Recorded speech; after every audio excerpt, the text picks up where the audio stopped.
Quick note, I've done no post-processing on any audio in this episode, which is very rare, but I'm doing it for a reason, which I'll explain in a second.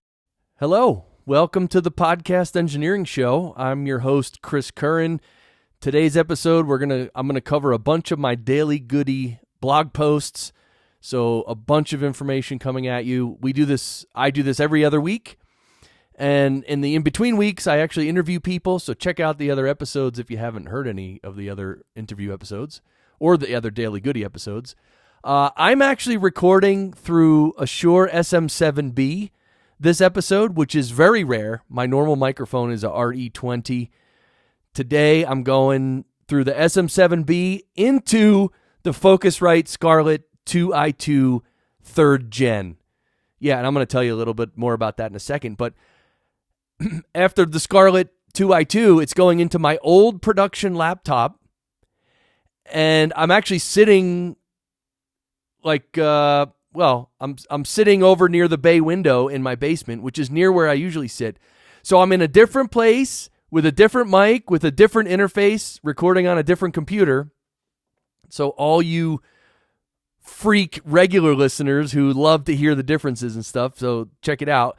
And real quick, I'll just play a little bip of my normal sound right here. Oh yeah, this is my normal RE20 microphone through my Neve Portico 2 channel strip, through the Sound Devices Mix Pre 6, that's the audio interface, into my iMac Pro and being recorded in Audio Hijack. And by the way, there's no compression on this RE20 mic right now. Usually I use a little bit of compression on my channel strip, but I turned it off because the sound that I've been, this whole episode that I've recorded with the SM7B on the other microphone, the SM7B, that is not going to have any compression either. It's just straight raw audio right into the Scarlett 2i2 3rd Gen. So I decided for this little clip with the RE20 that I would also turn off all compression, and it's just raw. So this is how it sounds raw. All right, now back to the SM7B. Yeah, so you can hear the difference, right? There's a difference. Do you hear it? What do you hear? Anyway, if you want to let me know. You can receive the daily goodies as emails. You can receive them every day or a weekly roundup. Just go to the website and sign up for that, podcastengineeringschool.com. And the next Podcast Engineering School semester will start January 14th, 2020. So you have a lot of time to research and investigate my school and sign up and get the early bird special and all that. So like I said, I'm going through the Focusrite 2i2 3rd Gen. And I want to thank Focusrite for actually sponsoring this episode. The 3rd Gen, well, it's one of the best-selling USB interfaces there is. The 2i2, I mean, I own like 3 of the 2nd Gen models, and I own even one that's older than that. There's, you can have the Focusrite Scarlett Solo, you can have the Scarlett 2i2. There's a bunch of different models. It works with any software you're already using, and you've heard me talk about the Focusrite Scarlett 2i2 like a million times on this show, right? I've been a fan of Focusrite for many, many years, going back to my music business days when I actually owned a Focusrite Red 7, which was a mic pre and compressor, and because they had the Red 1, 2, 3, all the way up to 7 or 8 or 9, I think. Anyway, I had a 7. It was a mic pre and compressor. A couple more things about the Scarlett 3rd Gen interfaces. It works with any recording software that you're already using, works with any type of XLR microphone, and also loopback on select units will allow you to record Skype or Zoom calls directly into your software with no workarounds. And by the way, that loopback is different than the Rogue Amoeba loopback software. And also the new unique air feature adds brightness and presence to your voice. Yeah, that air button, I'm going to actually demonstrate it a couple weeks from now. So the air button's really good. It adds nice presence and clarity. It's really cool. If you haven't seen it yet, check out Bandrew's video review of this unit. Go to his Podcastage channel. So it's Podcastage, Podcastage, podcastage on YouTube. Go on YouTube to his channel and check out that video. But anyway, thanks, Focusrite. Thank you, Dan Hughley. Thank you, audio gods.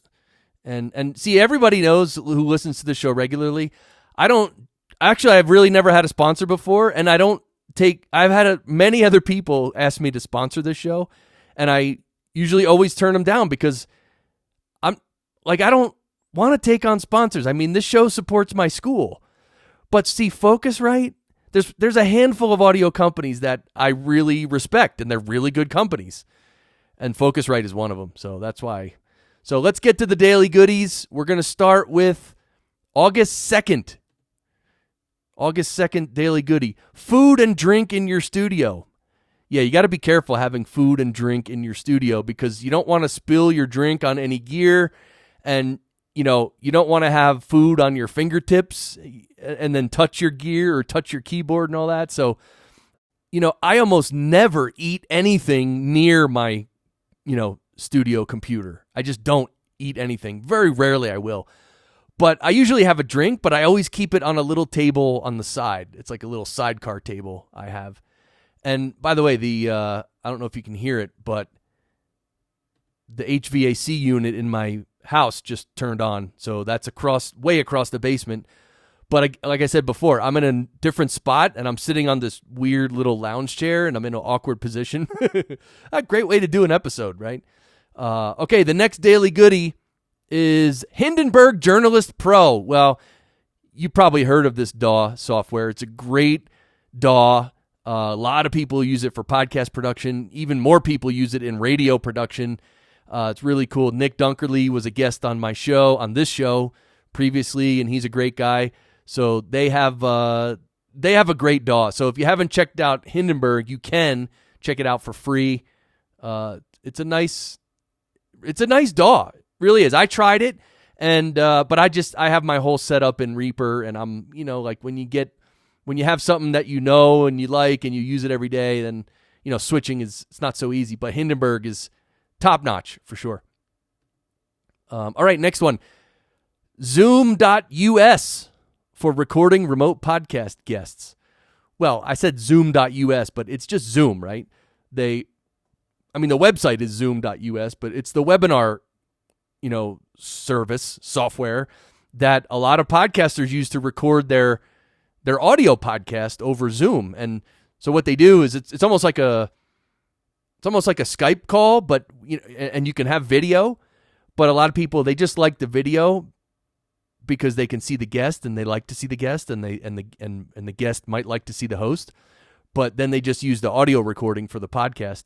And now you can do the same thing with Squadcast because they actually have the video as part of their platform as well. But Zoom.us is not known for its stellar audio quality. They do compress the audio quite a bit, and they do some funny stuff because it's not meant to be an audio recording platform. It's not meant to be professional audio recording, I should say. Obviously, it can record audio, but it's not the best quality. So a lot of people in podcasting don't use it for that reason. And of course, other people use it because they like it. And they're like, oh, I love it. It's so easy. And, I do webinars, and I can just, I pay for Zoom anyway, so I just use it for podcasting. That's fine. You can do that. But, your audio quality is not going to be top notch. Let's put it that way. So, all right, next one. How to avoid being unpleasantly surprised by the quality of a recording session. Right? Do you ever finish a recording session and then you listen back to the files and you're like, oh my God, what the heck happened? So there's ways you can avoid that. And obviously it has a lot to do with sound checking, right? You got to spend the time to get your physical setup right, make sure your mic is set up right and everything. And then you can actually do a little test recording and listen back before you do an actual recording. Yeah, so, and then just giving yourself time before sessions. Like, you know when a lot of mistakes happen? When you're rushing to set up all your equipment and your software, and then you're like, okay, we got to start the session, let's go. That's when stuff goes wrong. So give yourself plenty of time to set up. All right, next daily goodie. Setting the attack time of compressors. Well, wow. Well, we could talk for a while about compression. long time about compression, but we could talk a while about attack times as well. Because the attack time is a setting on a compressor, which it's the amount of time that it takes for the compressor to activate after the signal has gone above the threshold. So it's very subtle, because usually the attack times range from about 1 millisecond up to about 150 milliseconds. So that's pretty fast. That's like 1 millisecond is 1,000th of a second. And 150 milliseconds is about it's 15% of 1 second. So very short amount of times. And one of the things, as far as the sound is concerned, the attack time has an effect on the crispness of transient sounds. So like P's or K's or T's, or the transients, the initial transient of a sound. The initial peak, like when I say peak, the P, the actual sound, actual peaks on the P. And so if you make the attack time really slow, like really fast, like 1 millisecond, you'll crush that P a lot very quickly. But if you set the attack time really long, like 150 milliseconds, it'll let most of that P go through before the compressor squashes it.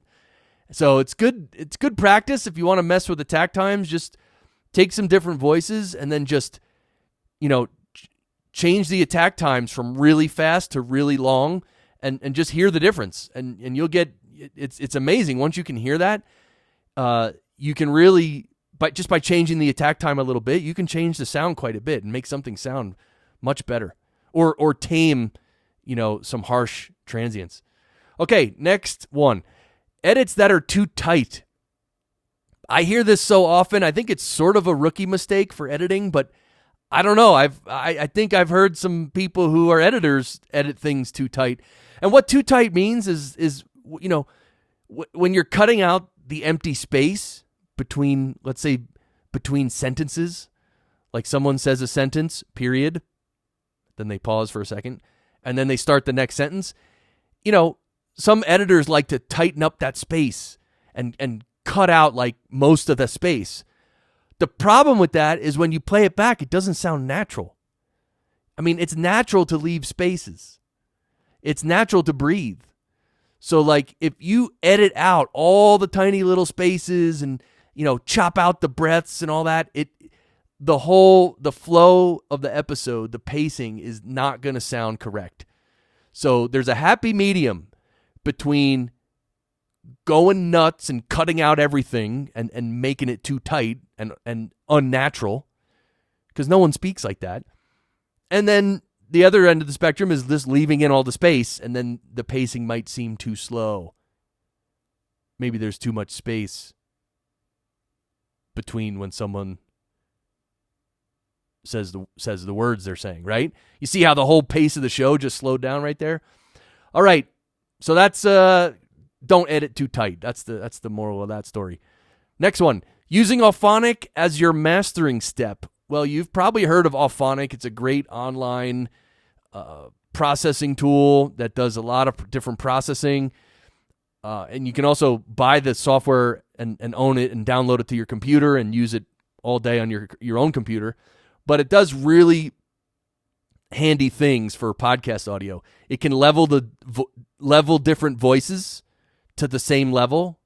So that's a really good feature of Auphonic. It's sort of like if someone's really loud and someone's really soft, Auphonic will even them out pretty well. It's not perfect, but it does it really well. It has noise reduction, so you can reduce background noise and hum.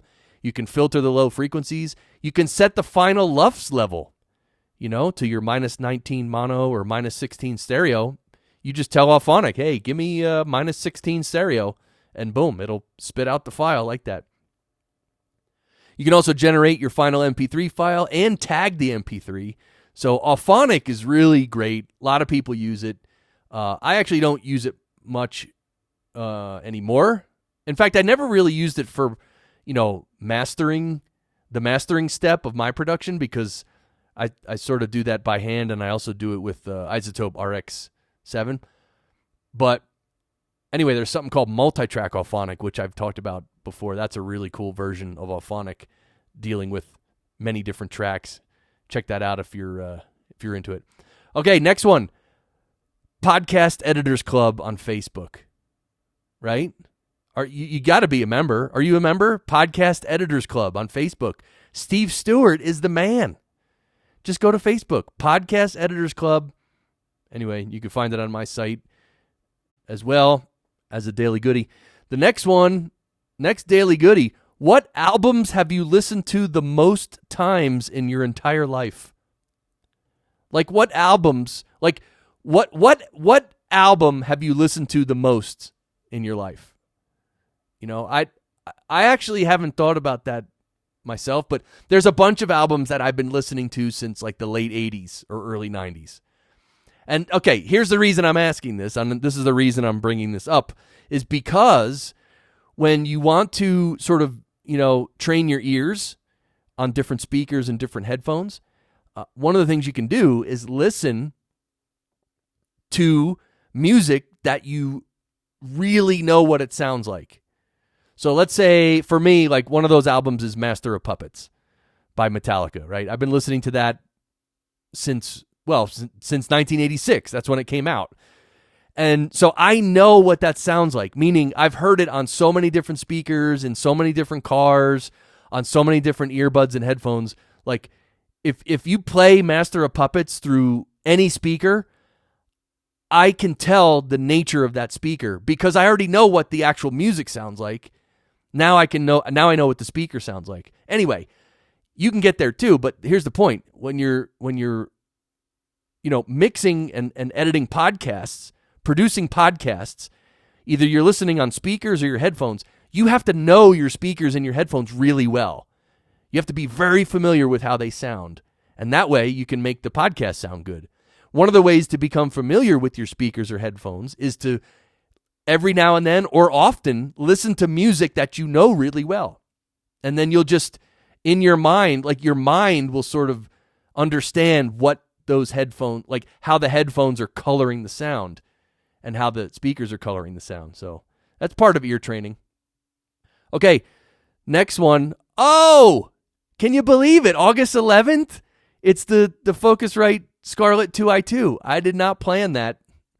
I didn't plan it. All right, so the next one is bringing gear on the road. Yeah, you ever bring gear on the road? Like bring gear on location? So I don't do that so often anymore. Sometimes I'll bring some gear to a conference or whatever. But, every time I've ever brought a microphone and a recorder to a conference, and I thought, yeah, man, I'll bring my microphone and I'll do some interviews while I'm at the, podcast movement or Podfest. And I literally brought the mic for like 5 years, and I never recorded one interview ever because I just didn't feel like pulling out the microphone and being like, oh, can we do an interview right now? That's just not the vibe. Some people do that, and it's fine. If you like to do that, that's fine. I personally never feel like doing that. So I don't bring any gear with me when I go on the road usually. Like if I go to a conference or something. And if I just go of course, if I go on vacation, I'm not bringing any, I usually don't bring any recorders. If I have to record something in a pinch, you can always record it on your phone, right? If you have decent earbuds, you can get in a quiet place and record that. All right, so the next one is from August 13th, and that was, Podcast Movement started on August 13th. And then, of course, the next Daily Goodie was Podcast Movement Day 2. And so on. So I will finish it there. I hope this was great for you. I hope you enjoyed this episode, some of the daily goodies. We'll be back next week with an awesome guest. Thanks for listening. And again, this was recorded through an SM7B plugged into the Focusrite Scarlett 2i2 3rd Gen into my old production laptop, which is a Windows machine running Windows 7. And recording it in SoundForge Pro. All right, so then, of course, I'm going to take this file and bring it over to my current main production machine and produce it there. So, all right, well, thank you all for listening. And if you have any questions, let me know. Contact me through the website. I'm here to help. If you come across something you don't know what to do or you don't know what some button or some knob does, feel free to reach out. anywhere, social media or the website. So happy to help. There you go. Have a great one. See ya.